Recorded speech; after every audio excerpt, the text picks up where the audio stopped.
this macroeconomic stability, we have seen credit rating upgrades. Now, there's more to do on that front as we move towards B- at least. We have seen institutional flows coming back into the country, both on the debt side and on the equity side. And yesterday, we actually saw an all-time record high of Pakistan Stock Exchange. As a finance minister, I am slightly cautious about taking credit for the stock market, but it is a data point, and I thought it was important to mention that data point. We also had, during September, IMF approve and their board approve an extended program for the country. It has really two implications and two reasons why we wanted to go into this extended program. One was to bring permanence to the macroeconomic stability, and I just mentioned a few things which are happening on that front. And the second thing is to execute the structural reforms, which have been elusive in this country. Under the guidance of Prime Minister Shehbaz Sharif, we are now well underway in terms of structural reforms, whether it's on the taxation side, whether it's on the energy side, whether it's the state-owned enterprises. And we are very clear in the government that the government has no business in being in business. The government has to provide policy framework and policy continuity. It's the private sector which has to lead this country, and therefore we welcome all the delegates from Saudi Arabia, because this sort of re-emphasizes the importance that we put in terms of B2B businesses as we go forward. And we are very clear, we need to execute these structural reforms. We are very committed to these structural reforms so that we can get from stability to a path of sustainable growth, inshallah. Ladies and gentlemen, Excellency, Deputy Prime Minister, we are at a good place on the economic front, and we are open for business. As the ministers who would follow me and Minister of Commerce has already made a very strong, put a very strong proposition in terms of why Pakistan is a very important destination for investments, inshallah, going forward. I would like to just conclude by thanking Kingdom of Saudi Arabia, the Royal Court, in terms of providing the necessary support throughout the turnaround journey over the last 12 to 14 months. And I would be remiss if I don't express my personal gratitude to my dear brother, Minister of Finance, Honorable Al-Jaidan, with whom I have interacted over the last 6 months very, very frequently. And I do want to, as I said, express my sincere appreciation and gratitude for his personal guidance, his engagement in terms of where we are. We owe a lot to him and the Kingdom of Saudi Arabia. Thank you very much.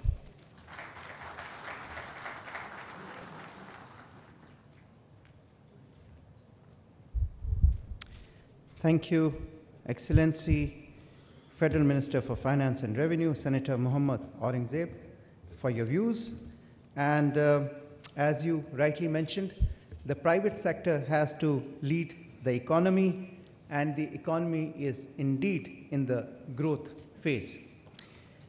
Ladies and gentlemen, the establishment of Special Investment Facilitation Council, SIFC, as we know, was a key milestone in establishing the right trajectory for tapping our investment opportunities.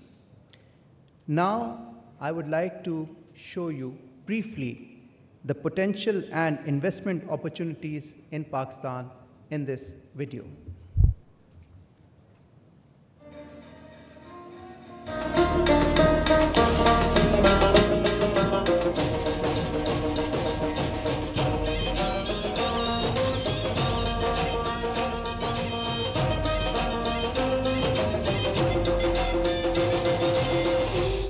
باكستان نحمل إرثاً تم صياغته من خلال استراتيجيات اقتصادية بعيدة النظر دفعتنا إلى نهضة غير مسبوقة وإنجازات ضخمة، مما ألهم الآخرين للسير على خطانا.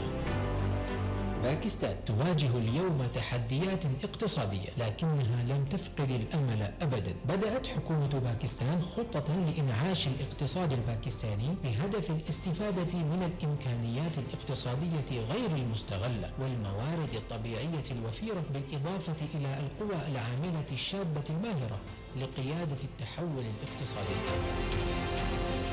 ولهذا الهدف تحديدا نشأ المجلس الخاص لتسهيل الاستثمار، والذي يمثل نقطة تحول محورية في التطور الاقتصادي في باكستان، حيث يهدف المجلس إلى جذب الاستثمارات الأجنبية وتسهيل الخصخصة وتنشيط النمو الاقتصادي. يعتبر المجلس الخاص لتسهيل الاستثمار نافذة واحدة ديناميكية للاستثمارات السلسة، مدعومة بنهج حكومي موحد، حيث يوفر مناخا استثماريا ممتازا للمستثمرين من البلدان الصديقة من خلال تسهيل العقبات البيروقراطية وتيسيرها. في البداية حددت باكستان 4 قطاعات ذات أولوية، والتي توفر فرصا استثمارية ضخمة وعوائد اقتصادية كبيرة. قطاع الزراعة والثروة الحيوانية في باكستان، حيث الأراضي الخصبة غير المستغلة تنتظر من يستثمرها. من المؤكد بأننا ننتقل من الزراعة التقليدية إلى الابتكار من خلال الزراعة المجتمعية الحديثة عالية التقنية ومنخفضة التكلفة. يتمتع قطاع تكنولوجيا المعلومات في باكستان بالقدرة على النمو بفضل المواهب الاستثنائية والسياسات التطلعية، حيث تعد باكستان موطن ثاني أكبر مجتمع للعاملين المستقلين في العالم، كما تحتل المرتبة الثالثة في المساهمة العاملة عبر الإنترنت، إذ يعد ذلك نقطة جذب لفرص الاستثمار.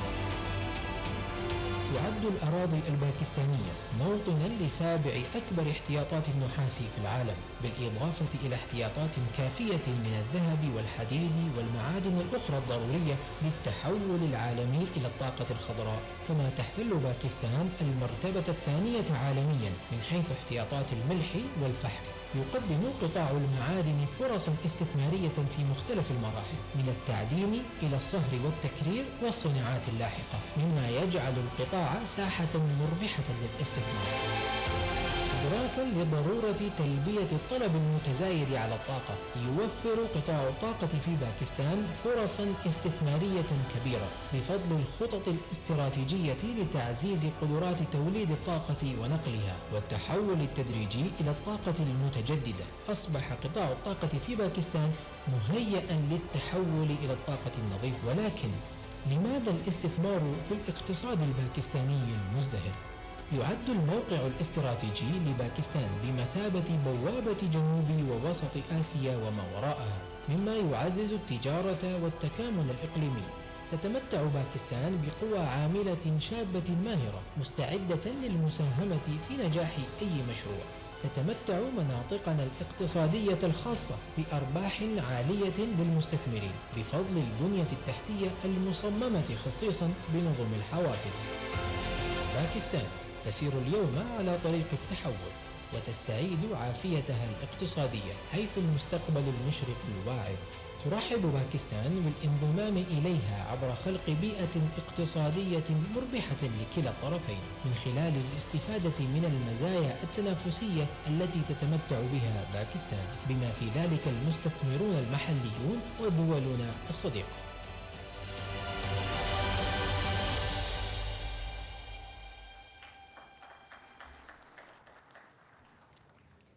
Pakistan is indeed a land of opportunity. We also have a very strategic location. We are the gateway to South Asia. We can boast of our youth bulge, which is more than 65% of our population, and we are proud of our skilled workforce. We have an abundant reserve of natural resources, minerals, and amazing opportunities in the field of tourism also. Ladies and gentlemen, now I would like to call upon the focal minister for Saudi Arabia, His Excellency Musaddiq Masood Malik, who is also the Federal Minister for Petroleum, to kindly come up and give an overview of investment opportunities in Pakistan. Ladies and gentlemen, kindly welcome His Excellency Musaddiq Masood Malik, the Federal Minister for Petroleum.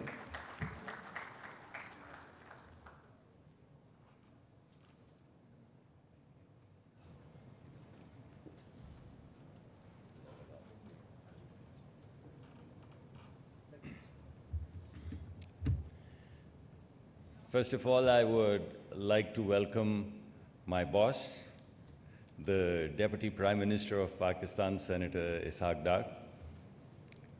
And I'd also like to welcome my old boss, His Excellency Mr. Khalid Al-Faleh, who was my first boss when I moved from Boston to Saudi Arabia.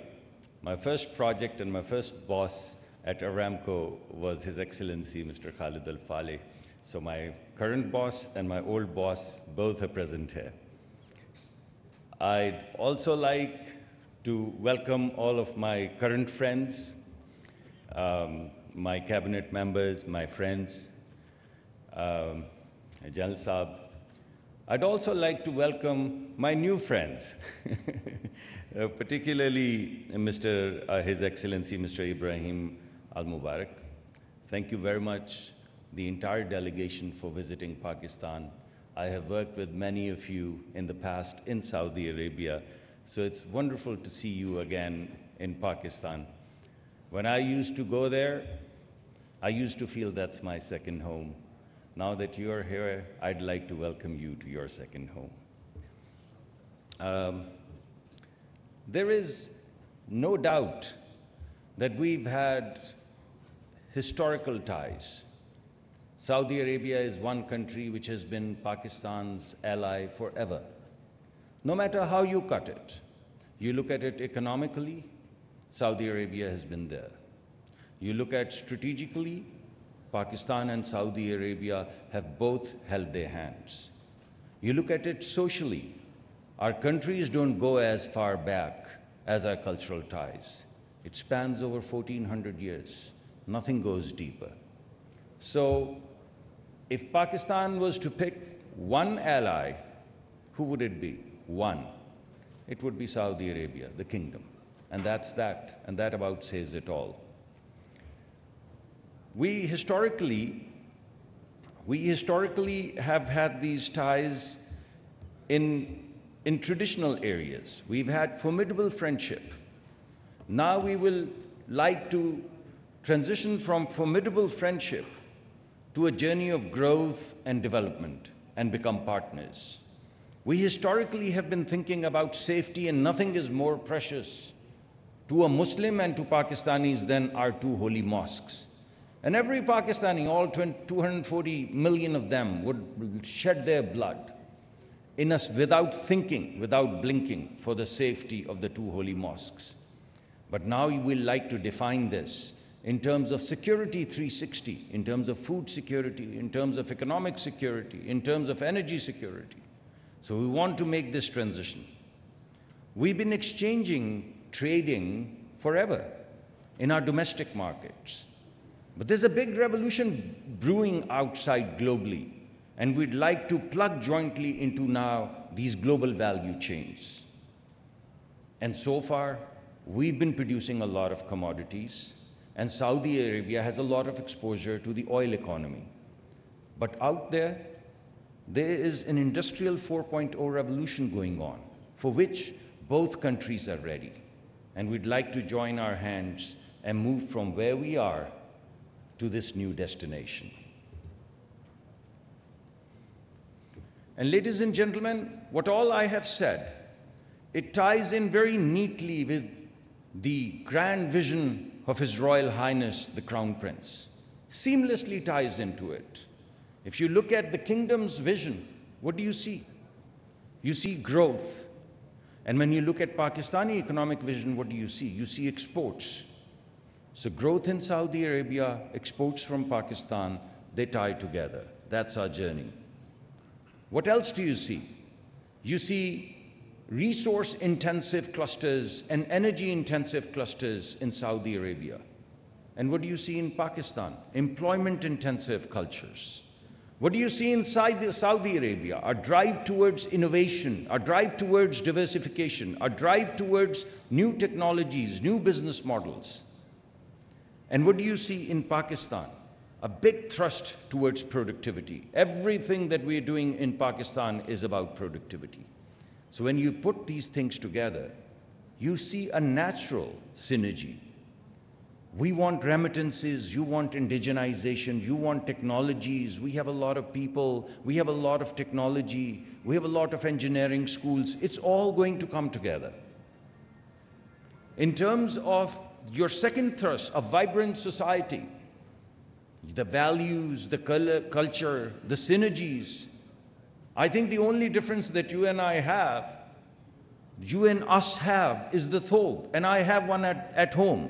I was just telling His Excellency. So there you go. So behind the thobe, we are the same people culturally. You want Islamic values, we want family values. Our family values are what values? They're Muslim Islamic values. It's the same thing. You want a certain kind of vibrant cities. We have the northern areas where the families would be as comfortable as my family would be in Riyadh.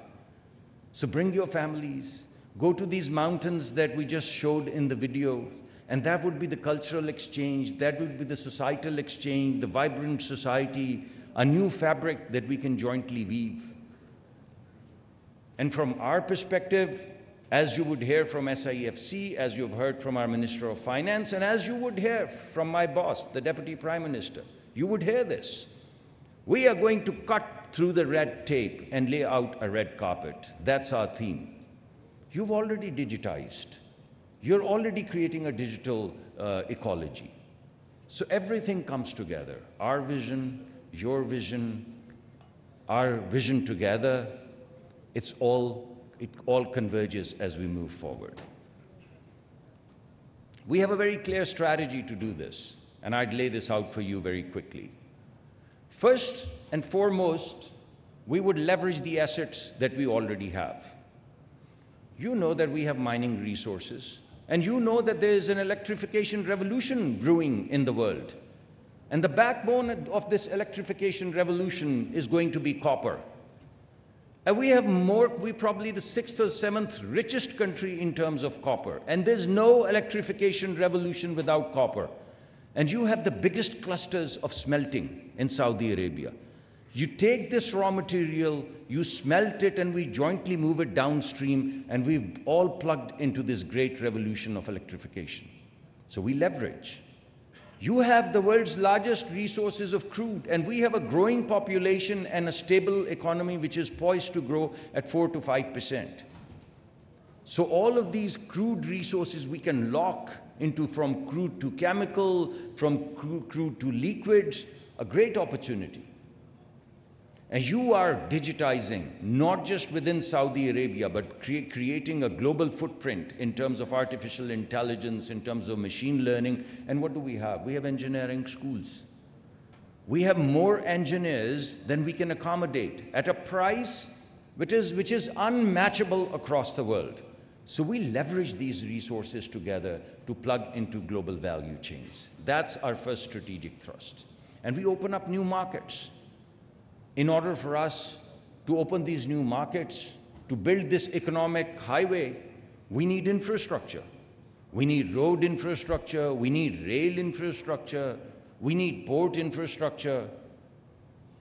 And what is the expertise that Saudi truly, if you look at, I always tell people, you go to Saudi Arabia, the kingdom, and you would see a revolution of capital investments the world has never seen. If you look at the transition of the kingdom over the past 20, 25, 30, 35 years, the history of mankind has never seen any revolution of infrastructure like the kingdom has put together over the past few decades.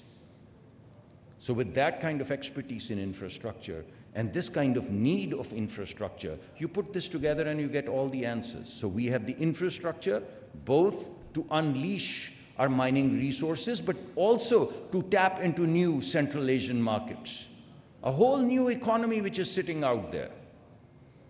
And finally, as I mentioned, we've already moved towards security, and you would see through the day, through the course of the day, you would see food security, you would see health security, you would see pharmaceutical investments, you would see joint programs, physician exchanges, educational exchanges. So you're going to see all of that, what I call 360 security. And we've already spoken about the culture. These are the 13 strategic sectors that Vision 2030 has highlighted. And right now, all of the programs that we are putting together, they would seamlessly plug into the sectors that you've already highlighted. We want to build synergy. So you would see today that we've already highlighted 7 to 8 sectors, and we have 35 value propositions in these sectors that you've highlighted. So we're putting in front of you things and directions in which you already want to go. Nothing new. And these are exactly the sectors, whether it be healthcare and pharmaceuticals, whether it be financial services and the role that we can play in terms of back end, whether it be consumer goods and retail. Right now, when you look at Neom City or when you look at other grand projects, what do they need? They need construction materials. And when you walk into the northern areas of Pakistan and you see mountains, what do you think these mountains are? These are construction materials. They're granite, they're marble. They're all construction materials. And finer construction material than you would get from Italy at a price which is a fraction. So businessmen sitting here, they know exactly what to do with that. And that's exactly the direction in which we want to go. And this is the criteria, Your Excellency, based upon our last conversation. And based upon the conversation you have seen from our finance minister and what you're going to hear from my boss, you will see that we're going to titrate every single project that we put in front of you against these evaluation criteria, against investment returns, risks, capabilities, strategic and innovation and technology. And in the teasers that we've put together, and you have the booklet, you would see the first cut of these evaluation criteria. You will find the high-level information on every value proposition. You'd find elements of these criteria in the teaser. And when our businessmen and your businessmen, they join hands and they sit together and sign NDUs, you would begin to see the details of all of this information. These are the projects. You have the teasers. I'm not going to spend a lot of time on them, but all of these areas are the areas that you've already highlighted in Vision 2030. Our success, your success, jointly together would bring about a revolution. And I'm confident that we'd be able to participate in it and make a success of it. And in order to make a success of it, as our Chief of the Army Staff yesterday also mentioned, we've put together SIFC. When we say from red tape to red carpet, what we mean is SIFC. What used to happen in a year now happens in a month. Very soon, it will happen in a week. We've put together a strategy which is going to de-risk you.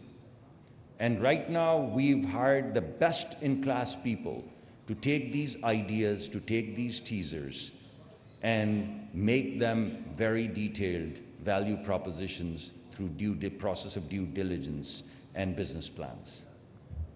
I'm sure we'll succeed, but only if you hold our hands. Thank you very much for your attention.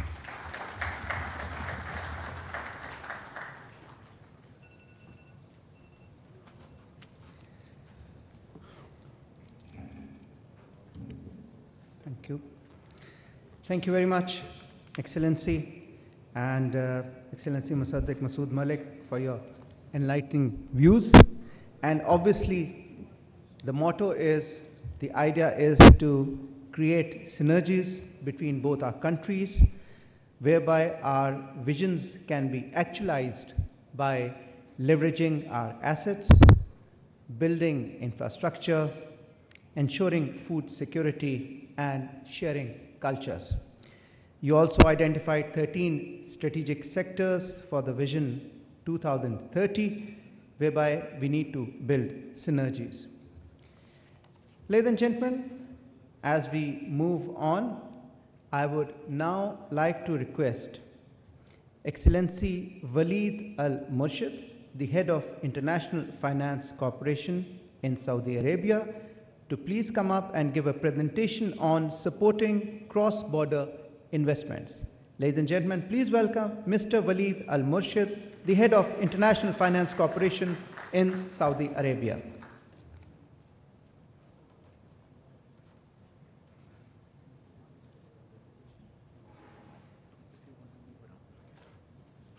Assalamu alaikum wa rahmatullahi wa barakatuh.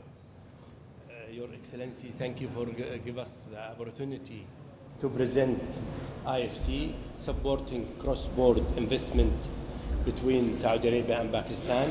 I have my colleague Zishan, head of Pakistan office, to introduce himself. Is this working? Thank you. Hi, good morning. My name is Zishan. I head IFC for Pakistan and Afghanistan.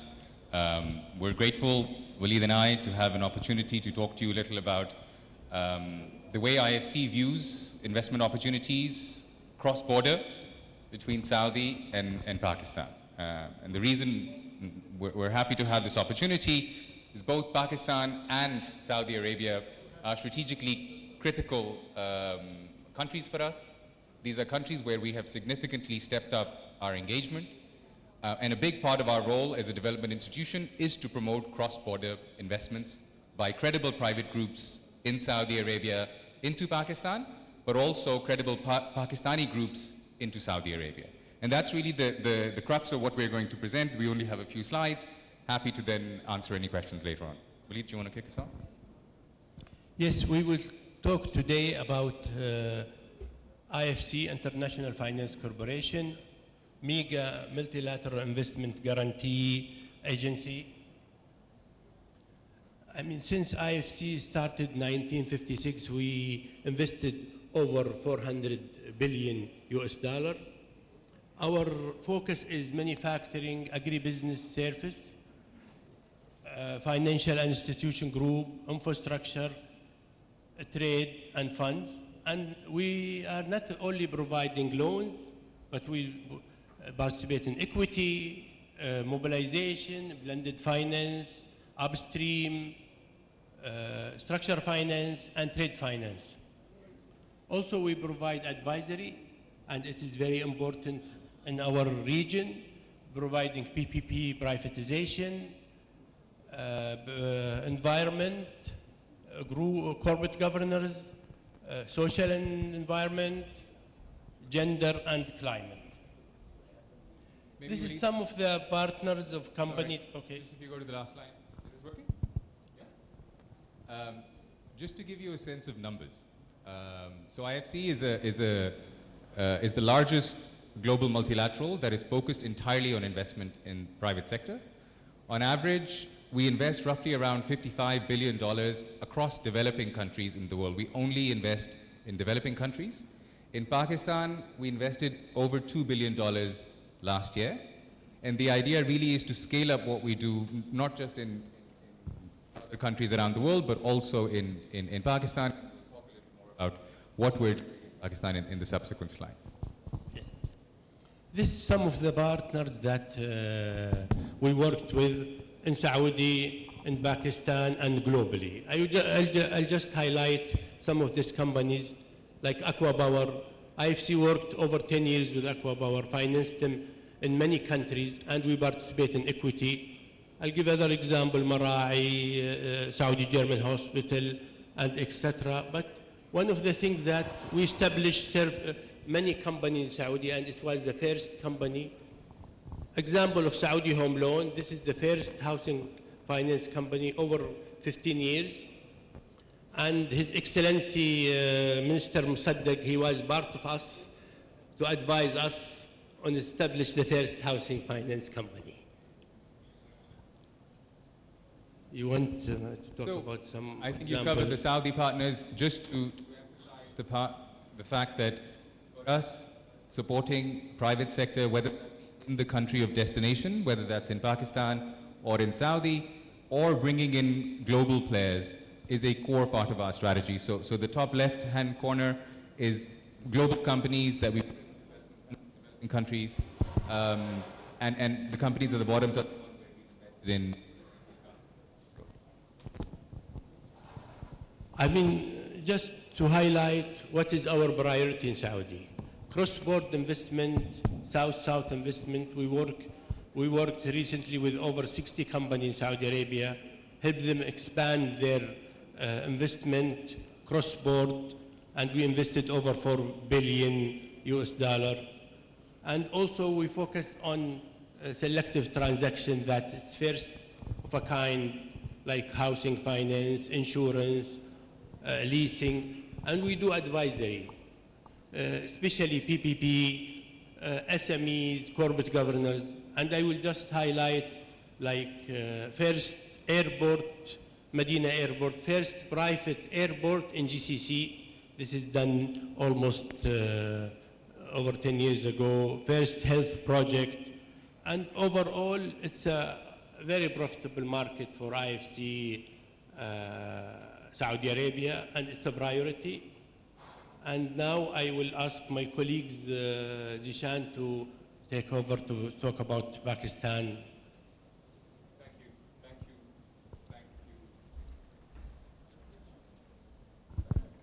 Thank you, Waleed. So just to give you a little bit of an overview on what we've been doing in Pakistan and how we view things going forward. So IFC has been active in Pakistan for over 50 years. We've invested in pretty much every sector of significance in Pakistan over the years. We've invested through all sort of cycles over the years, and we continue to grow our engagement in the country. Our experience in Pakistan overall has been positive, and there are two lessons we've learned from our engagement in Pakistan in particular, but also in developing countries. One, if you have a long-term view on the opportunities in Pakistan, the fundamentals of Pakistan, there is significant value to be generated from investments. As Waleed said, we have invested in equity and in debt across the country. We measure returns on our equity in dollar terms. We are profitable in Pakistan over the last 20, 25 years in terms of return on equity. That is despite some of the devaluation and other issues. That gives you a sense of the value that can be generated here. The second lesson we've learned is the importance of good partnership. And if there is one message, I'd like to leave with colleagues from Saudi, is identifying the right partners who are in it for the right values and the right vision that you have. For us, that has probably been the single most important lesson of investing successfully in Pakistan. And that is an area we can help. We have significant presence here in the country with Waleed and our growing office in Riyadh. Obviously, we have significant connectivity in Saudi. We consider it part of our role to help credible businesses on both sides connect. Just to give you a sense of some of the things we've been doing, we've been involved in several firsts in Pakistan on the infrastructure side, energy, LNG, transport side, financial sector, etc. We have grown our portfolio in Pakistan about 3.5 times in the last 2.5 years. And that is despite the relatively challenging 2.5 years that Pakistan has had. And the reason we have done that is because we believe in the long-term potential of Pakistan, and we learn from the experience we've had here over the years. Our annual commitments in Pakistan, which in 2022 were about $500 million, are now close to $2 billion, and we expect that number to go up going forward. If you go to the next slide, I'll only pick out a few things in terms of the sectors that we see as opportunities and are actively engaging in. Many of those have been highlighted by earlier ministers who spoke. We see the opportunity that exists in realizing Pakistan's export potential. It is a sector that is underrepresented by the private sector here. So for us, a key area of support is businesses that are in manufacturing that are looking to export. We are also very much focused on the climate and sustainability agenda. Anything on energy, transmission, distribution, transport, ports. We're also now very actively involved in the mining sector, particularly in copper, as was mentioned earlier.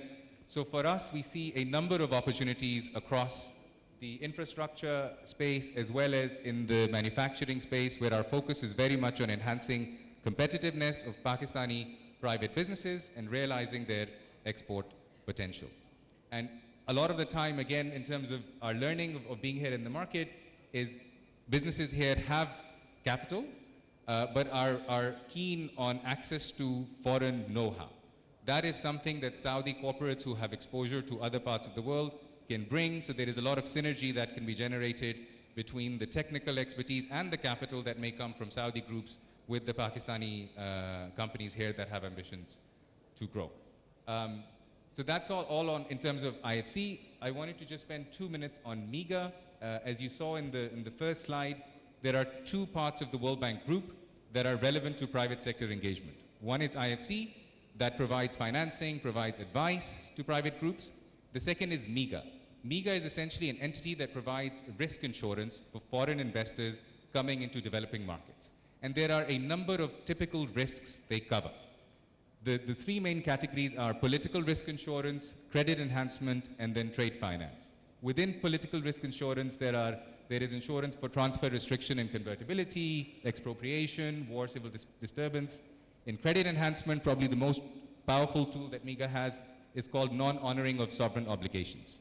And then the final one is on trade finance. These are very important covers that foreign companies, whether they're coming into Pakistan or other developing countries, can take advantage of. It provides them comfort. And again, MIGA has been active in Pakistan for several years. MIGA has a history of supporting almost $1.8 billion of FDI outside of Saudi going into developing countries. So we're again very happy to facilitate that dialogue for Saudi companies, foreign investors looking to come into Pakistan and provide the adequate cover that they need. I think we'll bring our presentation to a close. Thank you again for the opportunity. Again, very happy to support the initiative, both on the Saudi side as well as on the Pakistan side, to increase private sector to private sector engagement. Please consider us as a partner in this. Thank you. Finally, I would like to thank His Excellency Engineering Khalid Al-Faleh for his support for IFC and making this happening. And we assure you that our team in Riyadh and in Islamabad ready for Saudi companies or Pakistani company for any support that they need. Whenever they need, we are available. Thanks a lot for this opportunity. Assalamu alaikum wa rahmatullah.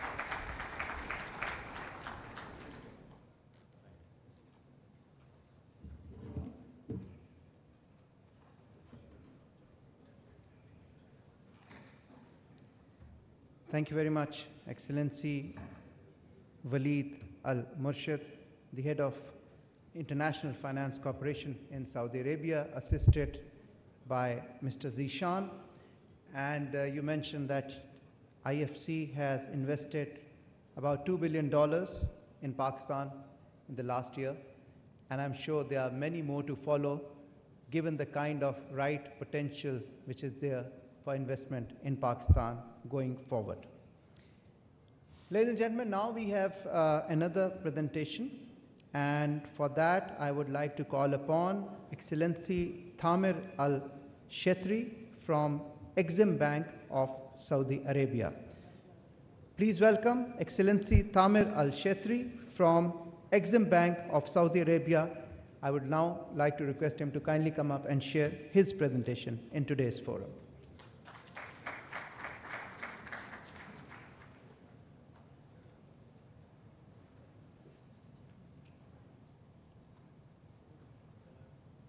Your Excellencies, the Prime Minister, Your Excellency Engineer Khalid Al-Faleh, Excellencies, the Ministers, the Ambassadors, ladies and gentlemen, distinguished guests, Assalamu alaikum wa rahmatullahi wa barakatuh. Actually, it's my first visit to Pakistan, but even though I feel home, I would like to quote what His Excellency Khalid Al-Faleh said yesterday. We are sharing the same values, the same faith, and even the same culture. And I hope that we will share a bright future in front of us because of the bright plans that we both have in front of us. I would like to speak about the Saudi Exim Bank, but speaking about this entity, extending to speak about the vision of Saudi Arabia, because the Saudi Exim Bank just started 4 years ago with the spirit of the Saudi vision. Actually, 7 or 8 years ago from now, we established, His Royal Highness Prince Mohammed bin Salman established the Saudi Vision 2030, which is the second wave toward the future for the Saudi economy. We are changing the composition of the Saudi economy. In the 70s, it was the first wave of the Saudi economy. The oil price at that time was booming, so we established many funds and many companies and many entities that helped us at that time to be rich at this time. We hope that this plan, which is one of the most developed plan for the future in the Saudi and even the region in general, will help us toward the future to be a well-diversified economy with a rich and wealthy assets. We hope that we will synergize our plan with what is going on here in Pakistan. Speaking of the Saudi Exim Bank is a financial institution started to provide credit solutions for the financial institution and for the private sector to help them to access to liquidity to import goods or services from Saudi Arabia. We are part of the National Development Fund, which is a fund that we established to group all of the incentives that we help in Saudi Arabia. We are even under the Vision 2030 through the NIDLIB, the National Industrial Development and Logistic Program, which was headed by His Excellency Khalid Al-Faleh. As I mentioned, our goal is to help the Saudi to diversify our economy aside from oil. So we are helping the Saudi exporter and even the importer from outside of Saudi Arabia to import from Saudi goods and services. In general, we are working to maximize the economic impact of Saudi Arabia by working hand in hand with our clients to achieve the financial stability of the bank and even for the economy in general by applying the best practice that is used in the international market in general. We are categorize all of our clients into two categories. The first one is the financial institutions. We are working hand in hand with them. We specialize a product for them called the line of credit and other product which is coming in the pipeline. It will help us and them to co-finance the financing for the trade in general. And the other category of the clients we are providing is the private sector. We are providing them with very competitive loan that they can utilize to import from Saudi Arabia. This is the most important slide in my presentation, which is categorizing all of the products that we are providing across all of the beneficiaries from the clients. We could see that our product is for all of three categories, and they all come beneficiaries from it. This is the main products that we have. It's categorized into two groups, the financing group and the insurance group. The financing group, we have a line of credit, which is our flagship product, where every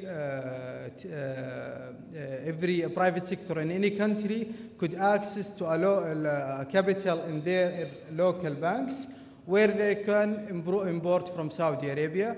The other thing is, the other pillar of our category is the insurance pillar, where we help the the private sector to invest wisely by utilizing the insurance product we offer in Saudi Exim Bank, which is we do it co-insurance with many international institutions around the world. Okay, this is the categories we are focusing on. It's covering all of the product that we are providing in Saudi Arabia, and not only the product, even the services. The way how to apply to our product is very easy. Just go through our website, and you will find, just with few clicks, you will find a dedicated team that will help you directly. Thank you very much. I would like to thank you for your patience, and I hope that it will be a second, not the first cooperation between Saudi and Pakistan in general. Thank you.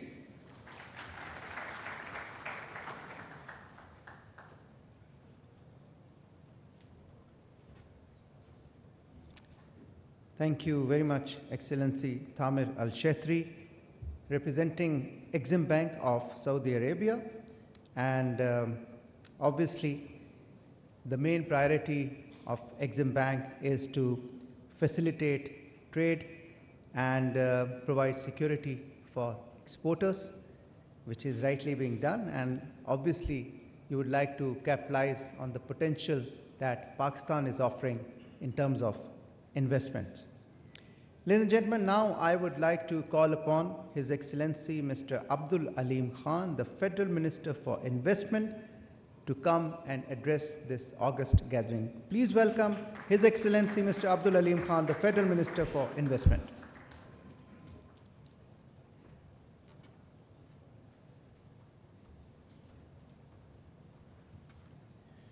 Bismillah ar-Rahman ar-Rahim. The Deputy Prime Minister of Pakistan, Senator Ishaq Dar Sahab, the Honorable Minister for Investment, Brother Khalid bin Abdullah Al Faleh, my fellow cabinet members, the esteemed delegation members, distinguished guests, good morning and Assalamu Alaikum. Being one of the last speakers, it's a great privilege, because when I came in the morning, I had a speech of like 10-20 pages. Now, after the speeches of my brothers, I am left with at least 1 or 2 pages. So, especially after the speech of my brother, the elder brother, Dr. Professor Musaddiq Malik, I have hardly anything to say, but I would still try to say something. It's my great honor to welcome you, sir, Your Excellency, and your esteemed delegation to Pakistan. I would like to thank the leadership of Saudi Arabia for extending invaluable support and assistance to Pakistan whenever Pakistan needed. The government of Pakistan and the people of Pakistan deeply appreciate the support provided by the kingdom during all these years. We are especially grateful to the custodian of the 2 holy mosques, His Majesty, the King Salman bin Abdulaziz, and His Royal Highness, Prince Mohammed bin Salman. The people of Pakistan pray for His Majesty's good health and long life. I am very pleased at the ongoing discussion between the government entities within the framework of Saudi-Pakistan Joint Task Force. I hope that your government and private sector delegates will have the opportunity